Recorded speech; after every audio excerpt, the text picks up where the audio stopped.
Hello and welcome back to another episode of the Caffeine and Sensu Beans podcast. I'm One Kick Man, joined by Chiwing. How are you doing, bro? I'm doing pretty good. Winding my last days of summer vacation. Today's my last day. Oh So shoot. yeah, man, just about to get ready to be back in this grind, man. Just they're forcing us back in there in the schoolhouse. And Is it gonna be like a Zoom thing?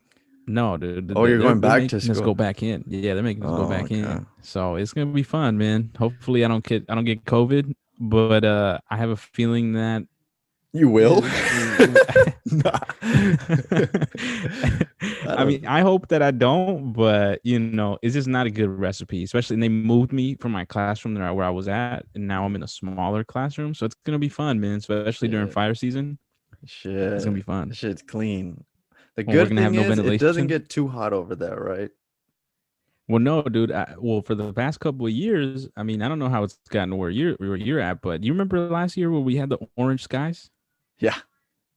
That was from fires. Like you Right, right, understand, like right. that was we're not too far off from that day from when that happened. Yeah, So yeah. the air quality just gets horrible over here. So So is the air but quality they bad but right they still now? want us to have class. That's the thing is they still want us to have class. It's just Mm. that for those days they want us to have the windows closed. So that's gonna be fun. Damn, is the air quality is the air quality bad like that bad right now over there in the city? Dude, we went to go play soccer. You don't remember that? And I No, no, kept no, telling but y'all right like, now. all Oh, right, you're dude, saying you're predicting that it's gonna be like that. it's been like that for the last couple of years. I wouldn't see why it wouldn't be like that. Oh, okay. I You know what see I'm what you're saying? Where the air saying. quality gets super bad and Yeah, like it is just gonna be just COVID central in my classrooms. So yeah. Oh, damn. You're so basically you're saying it's gonna be a recipe for disaster. it is a recipe for disaster. So Uh, we will see. They are I mean, look, man, this whole thing is just we're just fake caring about kids. So that's just all it is. People need to go back to work. So they need someone to take care of their kids. It's unfortunate, really, but that's the situation that we're in. yeah, yeah. Because it's just like, well, that's that. I mean, that's a topic for another like for another talk for another time. But it's yeah, it's unfortunate, dude. So it's not to say that I don't want to see the kids. It's just not ideal, you Right. know. If it was up to you, you'd continue doing the Zoom sessions. Yeah, yeah, for Okay. sure. I Okay. personally like Zoom. Mm. I mean, they had some shitty sections, but for the most part, I liked it. Mm-hmm.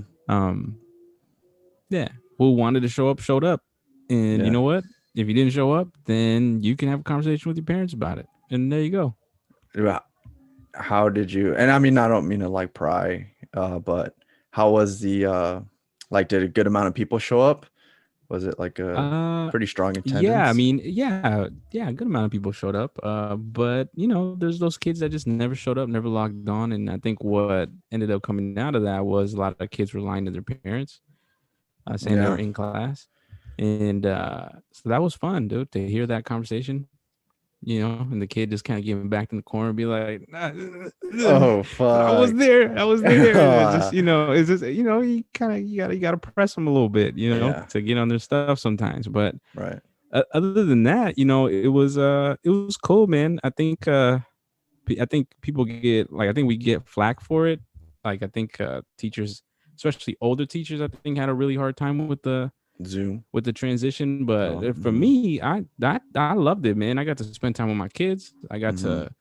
I had that set time. You know what I'm saying? Like I like when it was, it didn't feel like super too much work. Mm-hmm. And I think what I appreciated the most was the fact that kids showed me who they wanted me to see. Mm. Because if they didn't want to show up, they just didn't show up. That's not the way it is in school. If you don't want to be there, and kids don't want to be there, they have Yeah. to be there. Yeah. I mean, it's tough, man. School is one of those like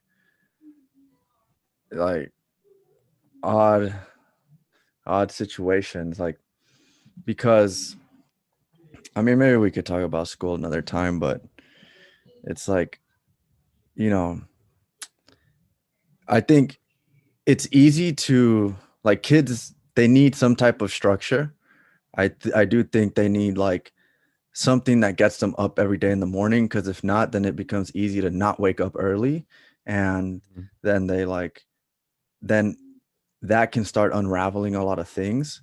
But the thing with school is it feels as if there's it isn't structured properly to promote, you know, um, students to go on and take the world, like prepare them to take on the world, you know. Mhm.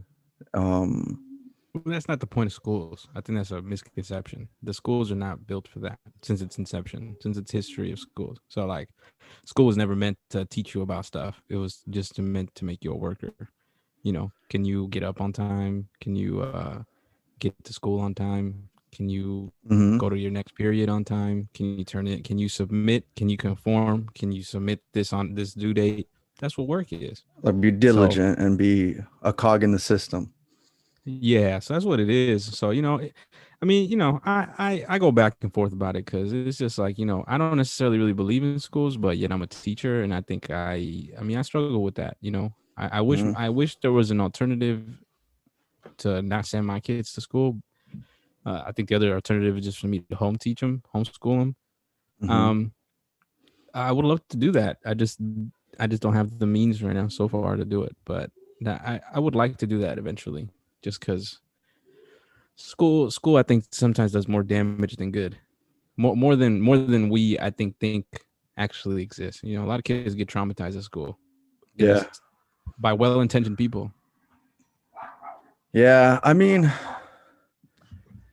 the other thing I will say and is the social aspect. How would you, that's just a question for you. Like, how would you accommodate for your children the whole social aspect? I mean, to be honest with you, dude, like I mean, kids, like yes, I mean to me, school that's literally the only positive about it, which is the fact that kids get to interact with other kids, whether it be positive or negative. But uh I mean there's studies that show that like kids don't necessarily need school to socialize. You know what I'm saying? Like they don't need that. They actually do most of their socializing outside of school. And that's how you actually develop deep friendships. It's actually not in the school. It's the things that come out outside of school, and then you just happen to go to school with them. Or sometimes they don't even go to the same school, but you still fuck with them because they're your boys or they're your folks. So Yeah. it's I think we were like scared that kids are gonna turn out like antisocial and all this stuff, but the reality of it is they already are. they already are. You know what I'm saying? Like the phones have added another element to it that they already are. So really, what are we really doing? And but again, man, to me it's just it's I mean I love my community, so that's why I do it. I'm doing it here because it's the community I love and I care for, and we deserve better. And that's my mission. But I don't know. I don't foresee myself being a teacher for like in a school for the rest of my life. Right. I think I'm gonna pivot out of it at one point in my life. You have other aspirations. Yeah, yeah. Yeah. Okay. Yeah. Yeah. I mean, I was never the most scholarly person myself. It wasn't until college really that I became a little more studious and like diligent. And so, I don't have like the teacher's point of view, just my own individual kind of what I saw. And obviously some of the things that you read and you kind of ponder, right? Yeah. But then it's like I said, I don't have that teaching vantage point. It was just as a student, right? What did I see? That's just as valuable though. I think that's one of the main problems is that perspective is actually really important, but we don't value it. You know what I'm saying? Because Yeah. if we valued students and kids' perspective on school, I think schools would look radically different. But we don't want to listen to that. We choose not to because we think we know better. Even though like school is so far behind in so many different things. Like iPhone kicks fucking my worksheets ass every day. Yeah. You know, we're Yeah, so for far sure. behind in technology that it's just like, yeah, Yep. And yeah, that's another thing. Like, I don't know how you guys use technology, because that was not something I necessarily had to worry about when I was in school, is the um, implementation of technology in school, right? And yeah, like, you need to be technologically adept in order to, just not function, but be productive. Because if you don't know how to use technology, then things are going to pass you by the wayside, right? So hmm I don't know, but yeah, I mean, shoot, man, I'd be interested in talking to you about school one day. I'm not like yeah, necessarily what is it, a proponent of like, no, you school is absolute. I think education for sure. I think knowing how to read and write, sometimes I think those things are undervalued. um hmm I think if you have those two skills, you can build up on that, but yeah. um you know um yeah, man. you know I don't know if you heard, in other news, Lionel Messi's gone from Barcelona. Yeah, dude. Similarly, in my FIFA Pro Clubs team, I was let go from my team, and I also held the press conference. Yeah. So Yeah, well, that's a bigger story. yeah. I think I saw It's that everywhere. so I hadn't fully seen the whole thing. I just had seen snippets of it. I mean, a part of me really feels for Messi because it's not a necessarily a farewell in the best conditions. Like Hmm. it genuinely seemed like he was like taken like by the side. Like, oh Yeah, snap, like we're yeah, he really got about to blindsided dip. for sure. Yeah, so I think it shows the naivety, like Hmm. naivety of possibly of soccer players or just athletes, of like actually the Hmm. bigger pieces at play, because it didn't seem like he was prepared. And then on the other end, I'm like, yeah, dude, but you know what, dog? You also played a big role in it because your wages were ridiculous, and like, and the team obviously okayed it, but like there was also he had a say in that as well of like, okay, dog, you're getting more money than some teams in the league. Oh yeah, for sure. I mean, so definitely he got paid ridiculous. Okay, Yeah, dude, that man's set for life. His kids are set for life. he's It's a set for wrap. life. Now, here's my thing, right? If I think he's the best player in the world right now, you could say, okay, maybe he's two, he's three, whatever. He's up there, and No, he is. yeah, and to a lot of Mhm. people, he's the best player of all time, right? Yeah, I wouldn't go that far, but yeah, I can Yeah, see why somebody would say yeah, that. but some people argue that, right? So like, Yeah. he's in that like chosen uh that goat category. And so for me, it's like, he obviously has to be paid accordingly. And Yeah. and if Barca didn't pay him that, I'm other teams would have, like, they would have just been so desperate to get Messi on their team because of everything hmm he brings to this, from a sporting and a marketing perspective. um Yeah. I think they always say this, like, a rising tide lifts all boats. And I think that's what happened, hmm because, dude, Umtiti is getting paid 15 million. Okay, Yeah. good on Umtiti. Like, if I'm Umtiti, Yeah, I'm it's the signing that. voice. I saw him in the back. I saw him in the back of the Yeah, press conference. He's yeah, chilling there. I'm signing that contract I'm cool. I'm too. getting paid right now. Pjanic getting I'm paid getting paid right 19 now. million, bro. Pjanic Yeah. getting paid 19 million. Griezmann getting To be paid on. 35 million. Okay. Now those are all gross numbers, right? It's not net, but that's what Barcelona has to pay. Yeah. And dude, like, obviously the players, you got to look out for yourself, really, because the club, when they want to move on from you, they'll move on, and they'll be hmm like, Bye. yeah, bye. I Bye. Look mean, at Real Madrid and the way they do business.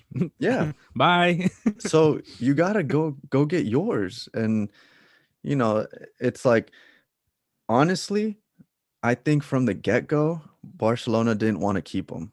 I think they tried to make it seem like if you saw Laporta, obviously he ran for president, he wanted to be elected to president, and his whole campaign was centered around Messi. And he said, I'm gonna do the impossible to keep Messi. And then there's even a video of him like talking to a mannequin of Messi and saying, I'm gonna make you an offer you can't refuse. Yeah. And um and okay, he gets elected president. Messi's really like endorsing him. He's elected as president, he wins. And then all of a sudden, you know, Messi obviously he reduces his salary 50% in order to like even have a what he thought was going to be his contract. Yeah. And when he goes the day to sign the contract, the day of, I feel like he I'm getting inside exclusive. Sounds like you've been there. Sounds like you were in the room. well, dude, because I'm just like, you know what I hate? Like when I hear people say, oh, like, don't you care about the club? Like, you know, you should do something for the club. Like, dog, that's that thing, the club's done for you so much, you know. Yeah, right. And yeah, for sure, when Messi was younger, for sure. But dude, there comes a point where like that type of brand surpasses even the Barcelona brand. Like Yeah. Messi is a brand in and of himself. And same with like Yeah. Cristiano, these mega LeBron James, like these type of guys, you know. So to me, it's like, dude, these clubs, that's why look at Sergio Ramos, dude. Like, okay, sure. You know, you can argue Real Madrid needs to do what they need to do for their own financial well-being. If not, they end up like Barcelona. And yeah, that's true. But the player needs to do what's best for him or her, right? Because it's always that like, no, because look at Agüero, dude. Oh my God, The that man's boy, injured again. he got The injured man's again, injured right? again. Dude, he got Dude. injured again, and when I mean, he that's my left, guy, man. But come on, what are we doing, dude? Are we on the Eden? Are we like on the Hazard I training think so. Well, he's a module or streamer. what? Dude? He's a streamer now, right? He's a streamer. Okay. Yeah. He's Okay. Well, there you streaming. go, man. There's a problem right there. That's the big problem. And you know, the thing is, when he was a free agent, he was meeting with different teams, and when he met with Barcelona, they said, "Hey, we can't pay you what other teams are going to pay you, but you know, you're going to be able to play with Messi. You're going to play at a big club like Barcelona." And he was Yeah. like, "Fuck yeah, I'm going to play with my best friend. I'm going to be in a beautiful city. Like, it's a win-win-win. And even though I have to sacrifice on the money side, like I get all these other amenities, I'll compromise." They promised they were going to keep Messi to get him. Yeah. But it ended up being, so he's getting paid about 2.5 million euros net, right? Which is Yeah. way less than what he was getting paid at Manchester City. I mean, I just told you what Umtiti is making. And Yeah. and dude, when he found out that Messi was leaving, like 4 hours later, the reports came out that Kun Agüero was trying to get out of there. But he can. He's like, they're like, dude, you're stuck. He's like, I'm gonna go get injured. Yeah. So now he's injured to November. Let me pull my oldie but a goodie and be out for 10 weeks. Yeah. And while I stream. Yeah, while I stream. And I go back to my streaming career. And you know what's crazy, dude? Messi, 95% chance he goes to PSG, right? Yeah. Like 95% chance. I thought he was gonna go to Man City, but yeah, it looks like he's gonna go to PSG. PSG. Dude. All right, bro. What's going I'm on sure with that these? they're gonna just pay him ridiculous. They say he's gonna get 40 million a year, like net. I don't know what their taxes are over there, so I don't know. That's so insane. That's even a number that a person is gonna get, like just playing a sport. That's so ridiculous. Well, I know for a fact Cristiano's made $1 billion in career earnings. I don't know if Messi's hit that number. He probably has, but yeah, he's gonna get paid dummy amounts of money.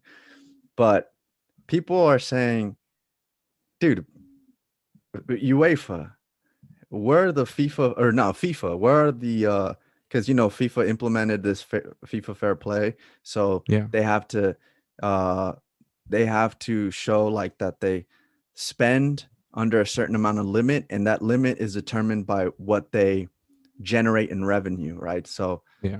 but PSG actually doesn't generate that much revenue because they're not like in a big league.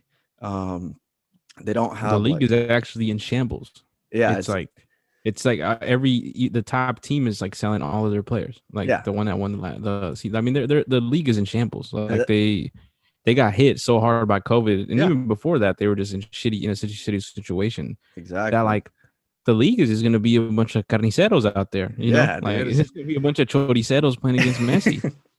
And Yeah, bro, dude. choricero, for Against folks that don't know what a choricero is just the guy that's cutting meat yeah, at the deli. exactly. It's gonna be them against Mbappe, Neymar, Messi. Dog, Di come on, Maria. Di They just Maria, dude, they got so stacked. Donnarumma, Sergio Yeah. Ramos. Like, come on, dog. What are we doing? So to me, it's like, I don't know, man. There's a lot of shit that goes on behind closed doors. Yeah. A lot of shit, dude. But we'll see. I mean, we'll see if he ends up signing there. I saw Arsenal was gonna throw their name in the hat. Don't even bring that team up. Yeah. Dude, don't even bring my team up right now, dude. This is such a disgrace what's happening over there. It's Talk about a just, team that spiraled out of control, dude. dude, I can't wait to see this Amazon documentary. I want to see what the hell that's saying in the locker room. Like he's probably just clapping. Yeah, Like just that's all he does, dude. He fucking sucks. dude. I remember everyone was like, "Fuck, this is the new Pep," and I was like, "Nah, bro. He was with No, Pep dude. for 2 seasons. Like, they all want the new Pep, and so if you just gave Pep a handshake, they're willing to give you millions and give you a shot. Yeah. And so, you know, it's been disastrous, dude. And they have some good players. If Leicester City can compete to fucking make the Champions League, Arsenal should be making the Champions League. Dude. Yeah, but Leicester City has they actually have a plan, man. I think that's what separates them from a team like Arsenal, and I would even say Spurs. Like it's just they have a plan in place. You know what I'm saying? Like they've done such good business. When I think about business, like I think about that team. Like dude, they sold Kante. Like they sold fucking who's the other dude that left that team? Mahrez, there you go. Yeah, like they've done really good business, like where they've gotten like people for such a short, like a small amount of money, and they've just been able to sell them at like a super high rate. So it's just, I mean, I don't know, dude. Arsenal doesn't have that same nah, thing, dude. They think that because it's just a name that people are just gonna want to go there, and it's just not. It's just not that. Like, dude, like Willian. Willian is getting paid over 100,000 euros or pounds a week. A week. Yeah, a week. Yeah, that guy's a stud, dude. A week. This man can't do anything anymore. A stud, right? A week. Bro.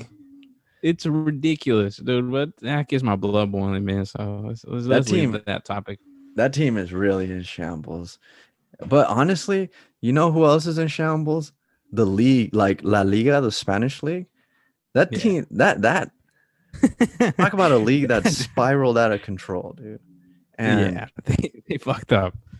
Fuck yeah, man. Like, dude, I give it to the Premier League, man. They even when they sucked, like the 2013, I'd say, to about 2017, 2018, they weren't, they didn't have a lot of teams that were up in the like, getting to the Champions League finals and semifinals, but still, it's a great league to watch, dude. It's a great league to watch. I mean, the way soccer is in the UK is just different than the way it is in the rest of Europe, because over there, the little team, I mean, you've seen FIFA, they got like 5 leagues, and those little teams from the towns, like, people go to support, like the stadium, the little stadiums get packed, right? So they're doing it right. And La Liga is about to. I don't know, man. I don't know. Ooh, ESPN Plus is. ESPN's feeling sick right now.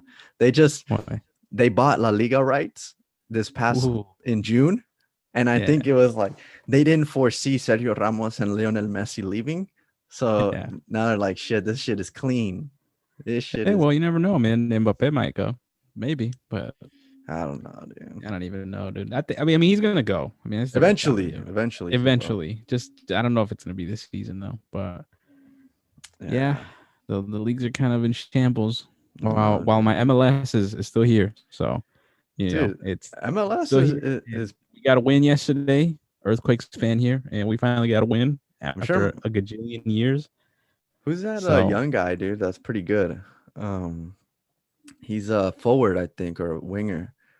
Uh, he's like 17 years old or 18 years old. He's young. oh yeah, the American dude. He His just name's like got. Cade Cowell or something like that. I was Yeah, like, he's like it's crazy, dude. He's 17 years old. That's like a student of mine. Like, yeah, it's so crazy to think. I mean, he looks like a grown ass he man he out there looks like though. a So it's grown just different. man. Yeah, he looks like he he looks like does. he's like 50. So, but he's good, man. He's good. I think he's gonna leave. He's gonna go somewhere. You know. Fuck. That's the thing, dude. Like, no one wants to come to the earthquakes, dude. Like, they haven't. I don't know what it is, like that they haven't made the team attractive for other players to want to come here. You know, everyone wants to Yeah. go to like LA. Well, okay, New York, big markets, whatever. Dude, even Miami, sick ass team. Inter Miami, good ass team. You know, They got my boy doing commentating though, and that's the type of work that needs to be done, dog. Like who? they got my boy Ray Hudson in there. Oh They got my shit. boy Ray Hudson commentating the games. I mean, good. It's just that those little details that matter. Even if the team sucks, like even that, like if you got a good commentator, you still Oh, that make it makes a big exciting. difference, dude. Hell It yeah, makes it a makes a big big difference. My difference. boy's leaving being in sports too, so we'll see. We'll see where he goes. Oh shit. Damn, he's gonna get paid hella money. I hope he goes to like, I don't know, somewhere where we like some type of broadcast that's available to us. Cause Yeah, that dude is like paid to see TV or whatever it's called. Like, he is yeah, hilarious. that's my He guy. loves Messi, dog. Yeah, He loves Messi. Fuck. What a ridiculous player that guy is, though, man. yeah. Anyways, yeah, we'll see where Messi ends up. We'll see where Arsenal end up. You know, the Premier League starts this week, I think. So, um, The Arsenal plays on Friday. shit. Watch they win the league. God, But we'll see. We'll see. yeah, we'll see. But anyways, today I figured we'd talk about something more chill. Just talk about our why we started watching Dragon Ball, why we've kind of, continued to watch, I guess you can say, and what kind of got us into the series itself, right? Like, Mhm. I know for me how it started, but how about you, dude? Because I actually don't.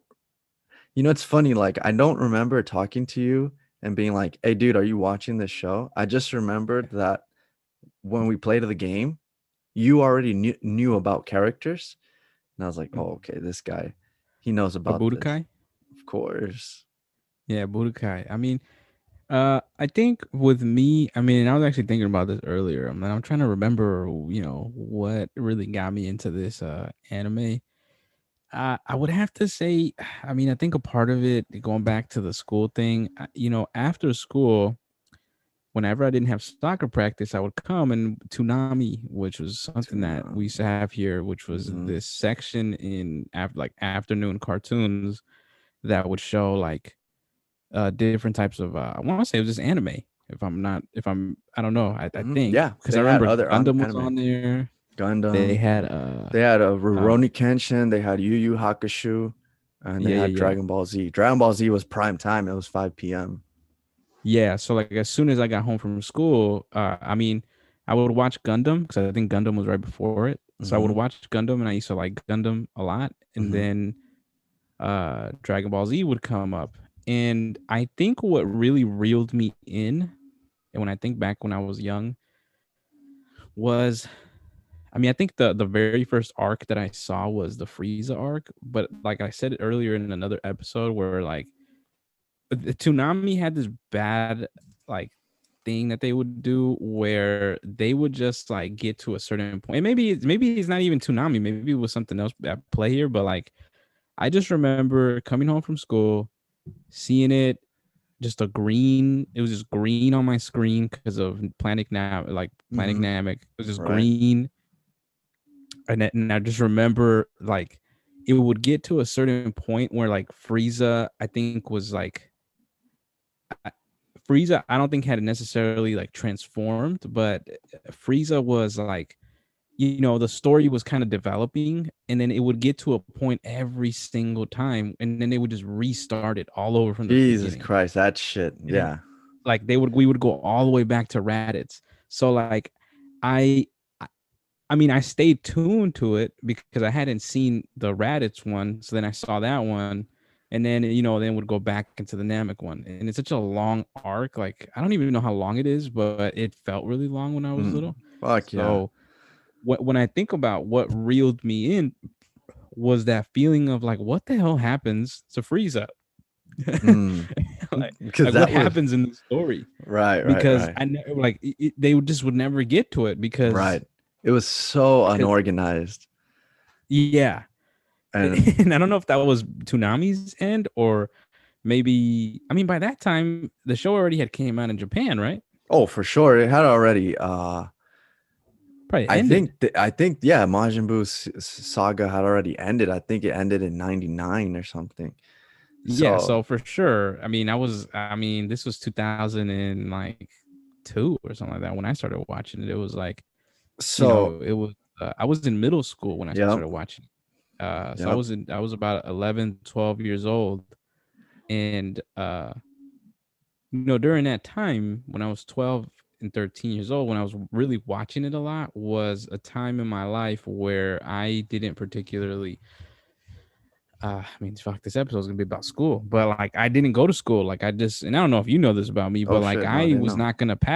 I was not gonna pass the 8th grade, and I Oh wasn't gonna shit. pass the 7th grade.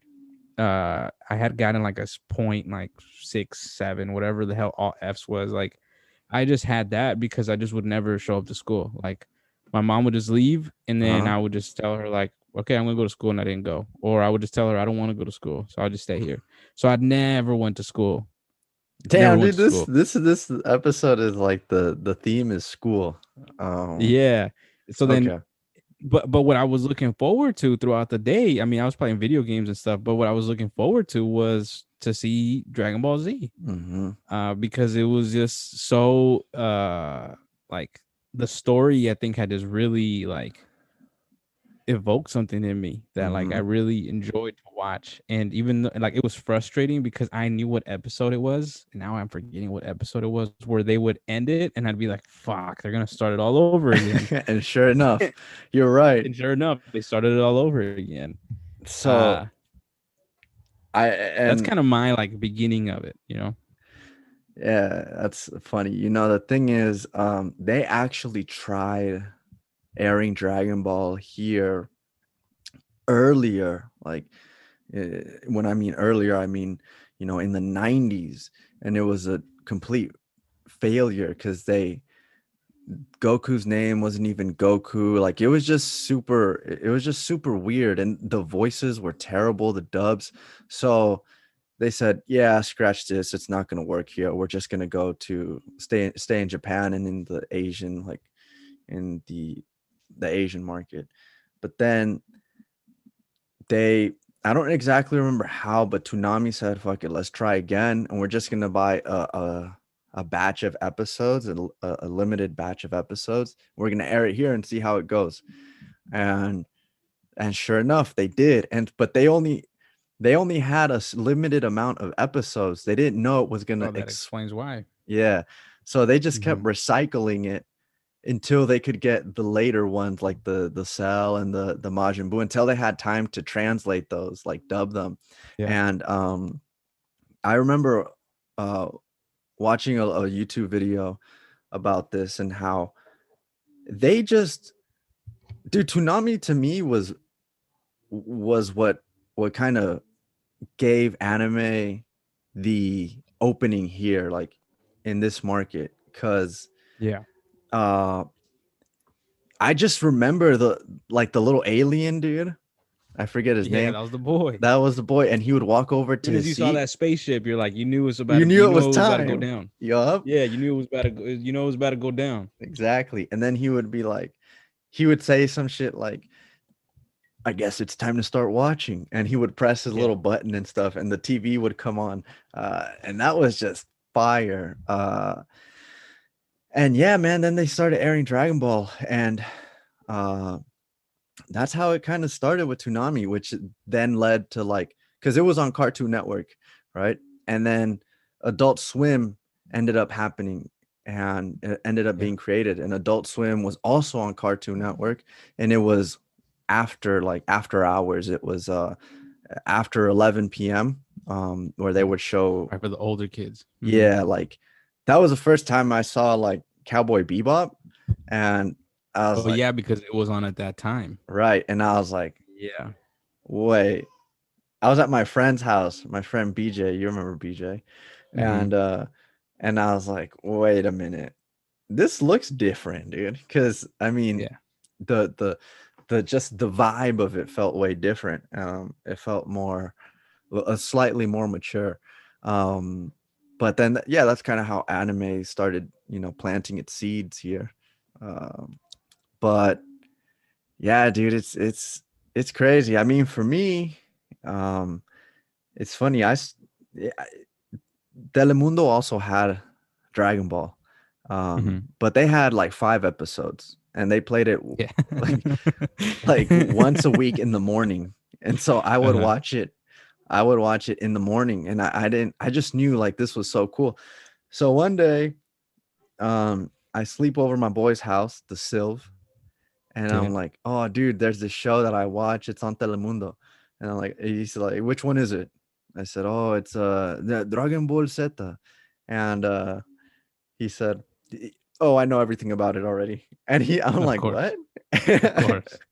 Dude, and this He's been motherfucker's like like, that for many years. for many years. And this was like, yeah, just wait till Goku turns Super Saiyan. Dude, he blew my There you mind. I'm like, Super Saiyan. I was still in the Raditz saga, and go. Hmm. he was like, "Yeah, just wait till he turns Super Saiyan." And I thought, "What? What the hell's that?" And I'll never forget. That kind of gave me something to look forward to in the series, even though I already liked it. Eventually, he told me, "Dude, it's on Toonami. Like, you don't have to watch it on Telemundo." And so, You have to keep watching the same five yeah, episodes. same every, yeah, And so I said, "Shit, okay, let me watch it on Toonami." And so I start watching it, and we get to the Namek saga, and then there it is. Like at the time, Krillin was my favorite character, and then he gets killed. And when I saw him get killed, I was like, "Yeah, dude, you can't be my favorite character anymore. Not the way you went out, bro." Um, Poor Krillin. yeah. And then I see Goku turn Super Saiyan. That's when I was like, "Damn, my boy Sylph, he knows everything." Like, at that age, you're like, "Oh shit, this dude really knows everything." Yeah, You're super the man right impressionable. here. Yeah. Yeah, And so I went to him. I'm like, "Dude, give me all your Dragon Ball wisdom." And yeah. sure enough, he started, and he felt good about himself too. Uh, and then I just kind of stuck with it, dude. I stuck with it, and um, bro, I went and bought the toys. I would set them up. Uh, so I got like Goku, Vegeta, like I got all the big, the big characters. I got Vegito. I would set them up and make sure that they were going to battle themselves. It was about to be a Hmm. crazy ass battle.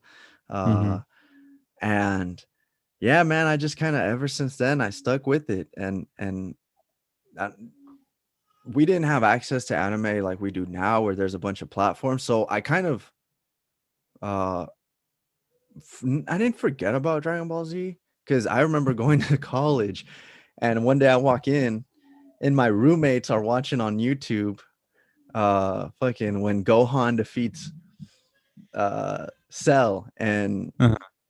they're right in the middle of Gohan doing that, the one arm comment, the father son, or the Uh-huh. one arm Kamehameha, Uh-huh. and it looks like he's gonna get killed, and then Vegeta comes out of nowhere, and one of the dudes that was watching, it was like 5 guys watching it on the monitor, and he's like, Yeah. "That's Vegeta." Uh-huh. He was like, he got super excited, and I was just like, yeah, this brings back memories, and I just kind of got back into it then, but they didn't bring the series out until 2015, but yeah, dude, kind of that's how it started with me, and now we're here, bro.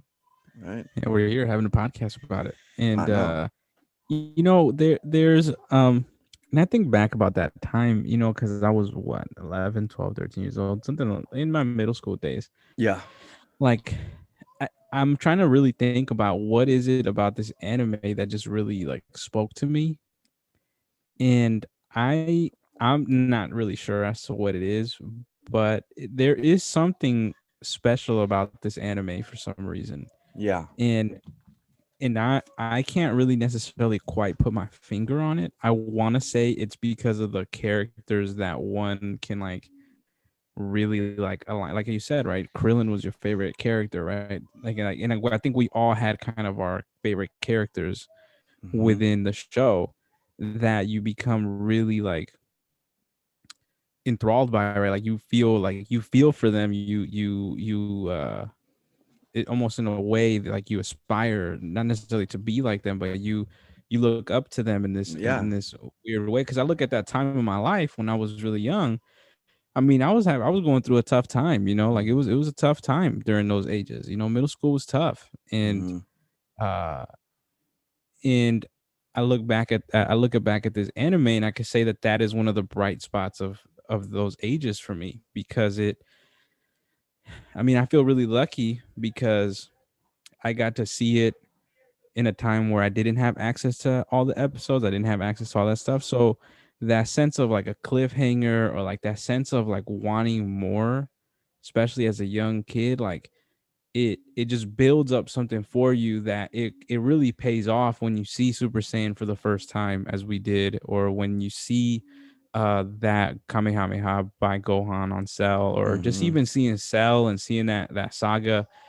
Like, it just adds another layer when you're younger, and you know that the next episode is going to build on the last episode, as opposed to like the way things are now, where you can just kind of watch everything in one sitting, like the way I did Super. And maybe that was my own mistake, but it's just there was just a different aura about the stories that they were sharing in that There anime, was, yeah. because um it it really spoke to me as a young kid. And I yeah, I'm not really sure. I mean, do you have an idea? So what do you think that is?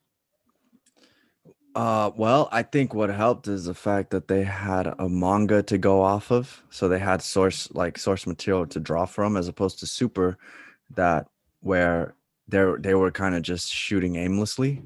Um, but hold on, dude. Let me 1 minute. 1 minute. Okay. As I was saying, I think part of it was the fact that, yeah, they had a manga. Um, they were able to draw from source material, and at the time, we hadn't seen anything like Super Saiyan. We hadn't seen, Super Saiyan 2. And so everything had this, novelty effect. And I think, yeah, like you said, they did a good job of each episode kind of adding to the last episode. So the stakes felt like they were increasing ever so slightly, but it was all building up to one huge, you know, moment. And Mhm.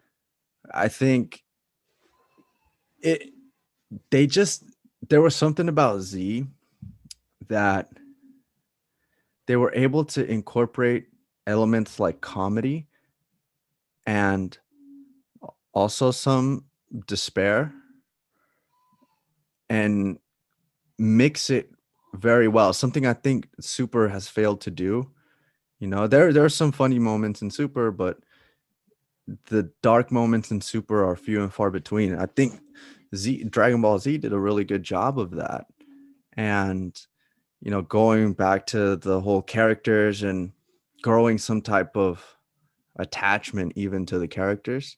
Uh, I think when you look at someone like Goku, uh, and you realize, Dan, this dude is really from, you know, he's a, you know, from the bottom of the barrel when it comes to the Saiyan race, and you know, he was never meant. He was just meant to be a grunt.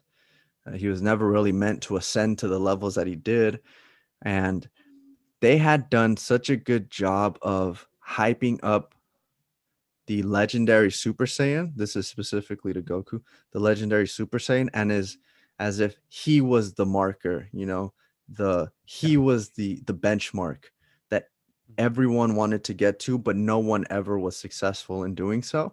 And when you see Goku achieve that, at least for me, it brought everything full circle. It's like here's a guy who's from the bottom of the barrel, you know, he's looked down on by Vegeta, and yeah, this was never in the script for him, but he has a latent, you know, power or latent skill that allows him to get to this, and he becomes what he becomes. And I think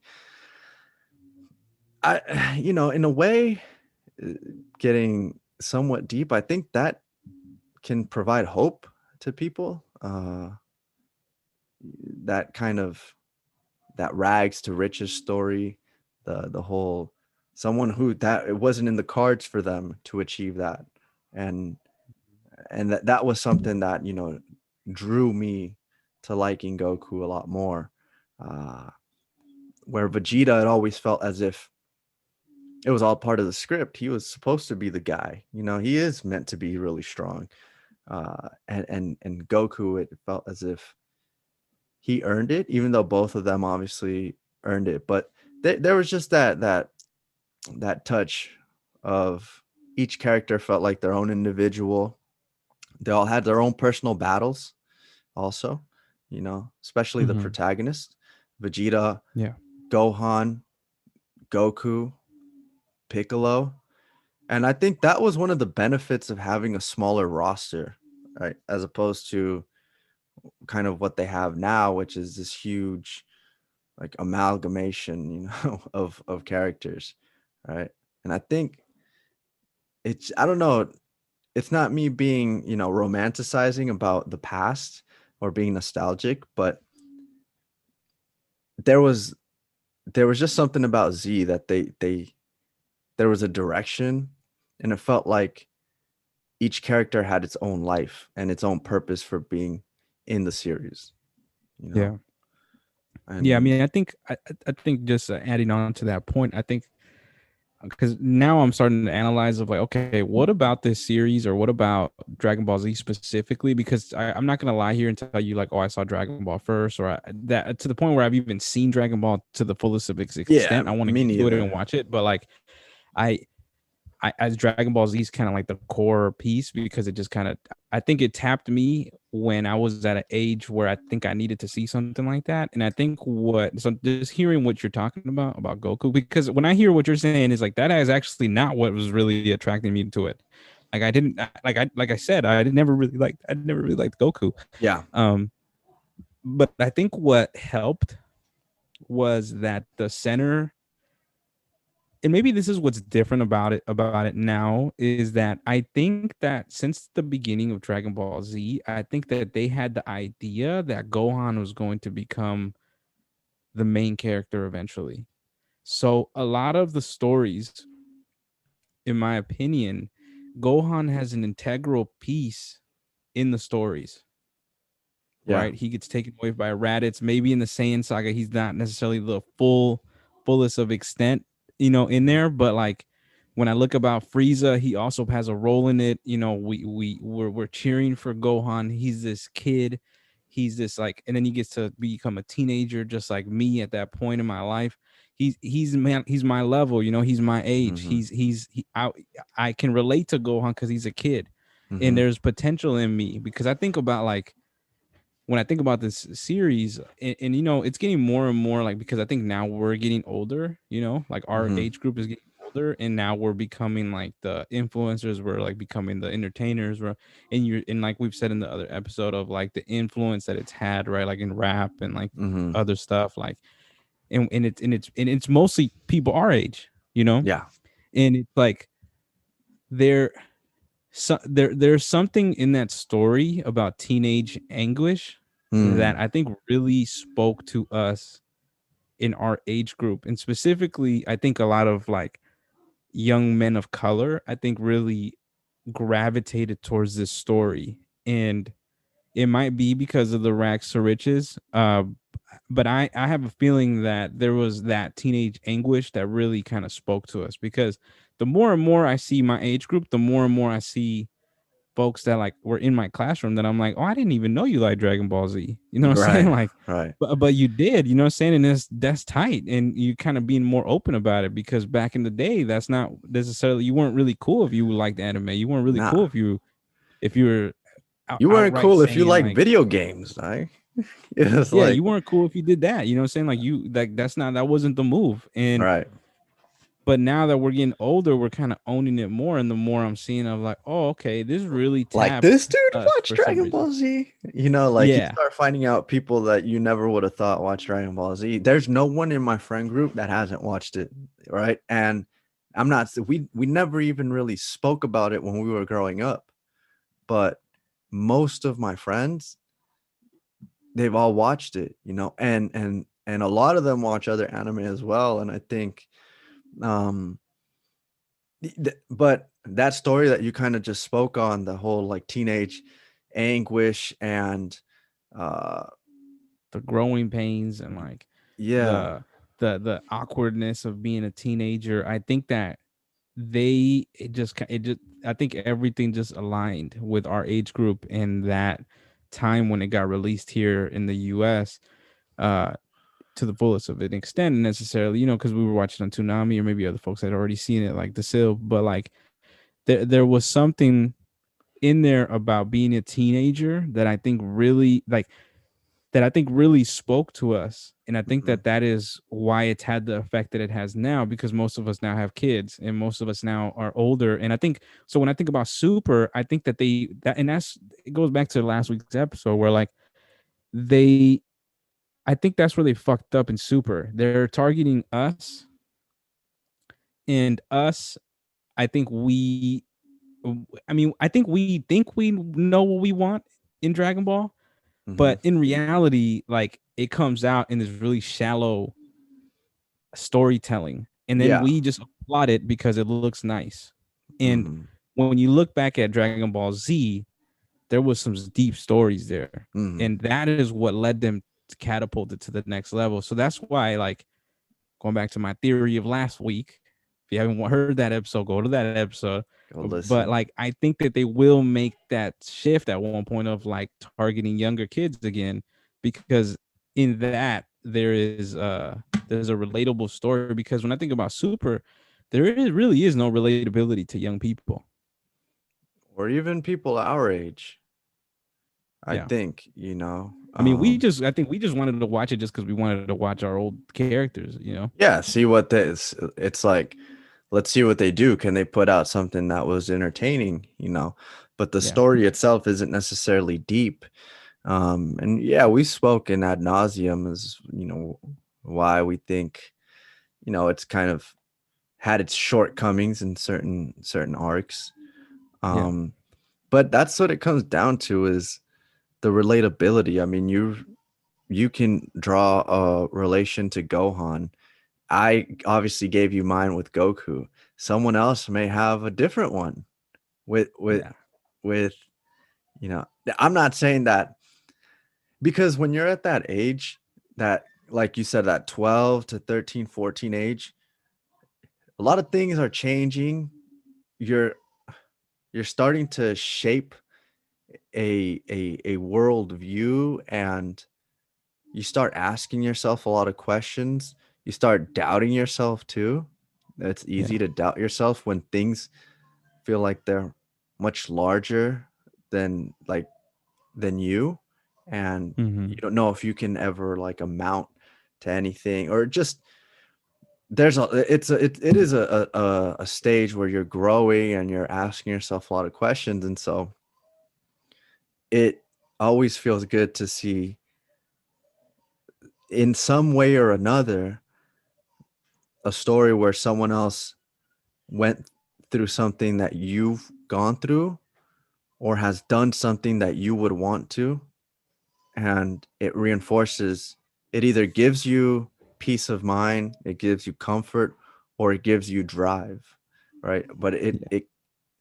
it just, it ultimately makes you feel better knowing like, okay, this is not just something that affects me, it's something that many people are going through. And so, obviously that's on a super deep level, but yeah, I think you could I talk mean, I to, think that's what it is, though. I think that yeah, that's what really reached us is the fact that, I mean, I'm gonna point back to Gohan because Gohan to me is to me when I look at Dragon Ball Z, that to me is a story of Gohan. Where I yeah, think that they botched it at the end, yeah, and I think it's because they didn't really necessarily foresee that Gohan, kind of ate shit at the very last arc, but it was all really leading up to Gohan taking over, and I think we were with him during that doubtness, that awkwardness. We were with mhm, him during that whole piece, and we're young and we're going through that too, you yeah. know. And even him getting older, I mean, we were all looking, at least me, I was looking forward to what Gohan was gonna do when he was gonna fight Majin Buu. Because I'm like, okay, it's my guy. I've seen what he's done to Cell, and I'm ready. I'm ready for my boy to Of step up. course. And I think for many of us, I mean, Gohan's probably one of our favorite characters, or if not our favorite character, when we Yeah. think back about that series. It's But funny. Oh, go ahead. Go it's ahead. they I think that is what the main, I think now that I'm really analyzing and thinking about it, I think Gohan and that theme of like growing, like that, like a story of coming to age type of Mm-hmm. story that they had going with Gohan, was that it was just spread out through all the arcs, Mm-hmm. and they really allowed us to kind of grow with Gohan, and it just so happened that we were going through that same time period with him. It's funny. You know? It's like just listening to you say that is true. I actually never thought it was a story of Gohan. I knew they wanted to eventually make him the main character, but I Uh-huh. just thought they ran out of ideas of what to do with Goku. But you've heard of the Dragon Ball Super Dope podcast. Yeah. I was listening to one of their episodes, and they said on there, they made a good point, very similar to what you just said. Gohan is the barometer in Dragon Ball Z. And Mm. depending on even just looking at Gohan's outfit, you know where you are in the series, right? Yeah. Um, and you're right. Like, obviously, Goku and to a smaller extent, Vegeta were the main characters, but Gohan felt like the driving force. He felt Yeah. like the catalyst in every. You're right. They botched it at the end. Uh, if Dragon Ball Z had ended at Cell, I think it would have been incredible. I think that was the plan. Yeah. Um, but then they were like, "Oh, we made a lot of money. Let's do something. Add another arc and get Vegito in here and Goat Tanks and Super Saiyan 3, like all these new Yeah. forms and Ultimate Gohan. transformations." Yeah. Yeah. And but prior to that, to your point, like Gohan was the driving force of the series, and and it Goku is my favorite character, but I loved Gohan. I thought, Yeah. I thought he was just such a endearing character, and it was great seeing him obviously go through that rite of passage and have that coming of age story. And everything comes full circle when he defeats Cell. So yeah, man. I mean, there's just so many, someone else is gonna relate to Vegeta, maybe in some way. I don't know.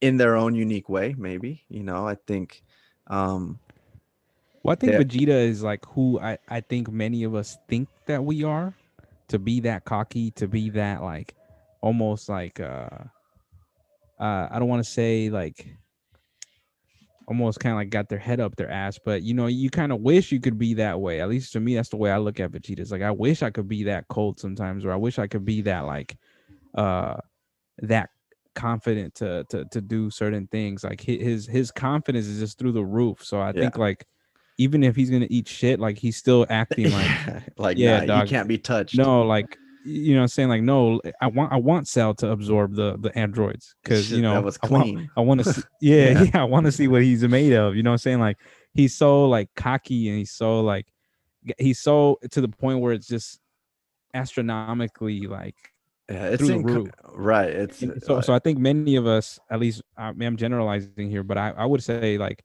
to me, like I look at that as like that's why he became so attractive to me when I was younger. Because it was just like, man, I wish I could be that confident. Especially as a teenager, I'm like, I wish I could go into my class and be like, yeah, you're not gonna fuck with me, you're not gonna do this shit, and yeah. that's not the reality. Like No, no, yeah. so, and we could do that for almost every character in Dragon Ball Z. And I think that you're right. The cast was a lot smaller, so you could relate to the characters on that level. Right. And just to finish up on Vegeta, and it's funny, we talked about kind of the three core pieces of the character the three core characters of the series. But Vegeta, man, he's his story is so fascinating to me as well. And even though it may be a little less, relatable, and maybe you're right, it comes from a place of admiration, the connection that you may have to the character, as opposed to relatability. Um, there's still some relatability there, I think. When he finds out that Goku is stronger than him, and he feels as if he's hit a wall, and he's just seeing Goku surpass him, and he feels as helpless. He feels as if there's nothing he can do to catch up to Goku, and he's just seeing Goku continue to take off. And that's an internal struggle that I'm sure some people have, and where they've been the top dog the entire time, their entire lives, and then all of a sudden, other people start surpassing them, and they've never been the underdog, so they now don't know how to react. They're getting frustrated, and their entire lives they were always the top dog, and so with that can come the ego. You can be selfish at times, and Vegeta was all of that. And then when he has that moment against Fat Boo, where he's shown how much he's grown as a character. He's shown that he's not doing things just for himself now, but for other people that he cares for as well. Like, there's just, eh, yeah, like we said, their characters, they felt like they were full of life, and they all had their own story, and they were in one way or another, you know, fulfilling their purpose. Right. So, yeah. Yeah. All right. Well, that's it. That was a real good talk. I enjoyed talking about this. It was a little different, talking about Dragon Ball, and a little deeper, some deeper conversations, and why did we get into it? Why do we still watch it? Right. And you've We touched didn't really on, hit that one, but yeah, but yeah, yeah, it's in the same vein. yeah, yeah, yeah, yeah. Yeah. But yeah, no, it was fun. I think it was a change of pace, but yeah, we will go ahead and sign off again. Like I say every episode, we appreciate your listenership. Um, we we appreciate you guys engaging, and let us know, why did you start watching Dragon Ball? Was there a particular character arc? Was it a specific series that really reeled you in? What was it? We'd love to hear from you. But yeah, with that, we'll sign off. And until next week, stay safe. Adios.